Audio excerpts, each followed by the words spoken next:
Il-kampanja elettorali bdiet bil-proposti tal-Partit Laburista għal qasam tal-enerġija fejn ikkommetta ruħu li jnaqqas il-kontijiet tad-dawl b'25% għall-familji u b'35% għan-negozji f'temp ta' sentejn. Min-naħa tiegħu il-Partit Nazzjonalista irreaġixxa bil-weda li jraħħas id-dawl matul il-lejl biss.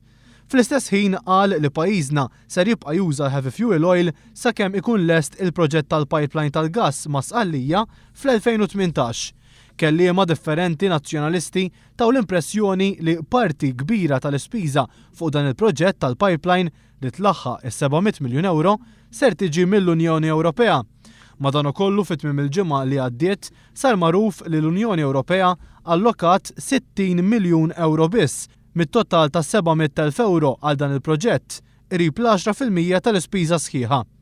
Fid-dawl ta' dan kollu One News talab lill viċi Kap Nazzjonalista Simon Busuttil biex jispjega minn fejn ser tiġi differenza ta' iktar minn 600 miljun euro. Iżda minflok spjega Simon Busuttil wieġeb biss li l-qudiem l-Unjoni Ewropea forsi tagħtina aktar flus.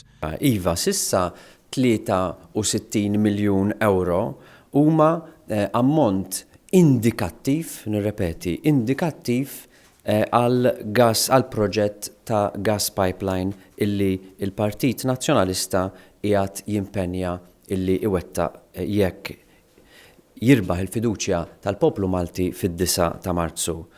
Il-kelma ammont indikattiv tfisser illi dan l-ammont jista' anki jiġi rivedut u jista' anki jiżdied.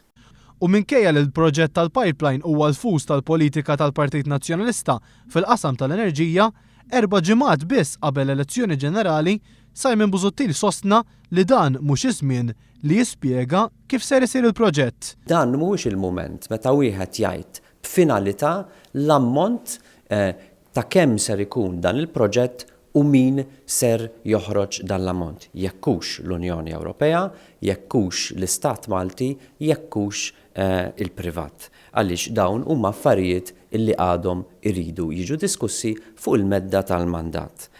One News taqsa wkoll il-Viċi Kap Nazzjonalista jekk wara dawn l-iżviluppi il-Partit Nazzjonalista jistax jibqa' jassigura li l-proġett ikun lest sal-2018 kif ukoll x'effett għandu dan kollu fuq il-costings tal-programm elettorali nazzjonalista. Simon Busuttil iżda ħarab għal kollox milli jwieġeb dawn iż-żewġ mistoqsijiet.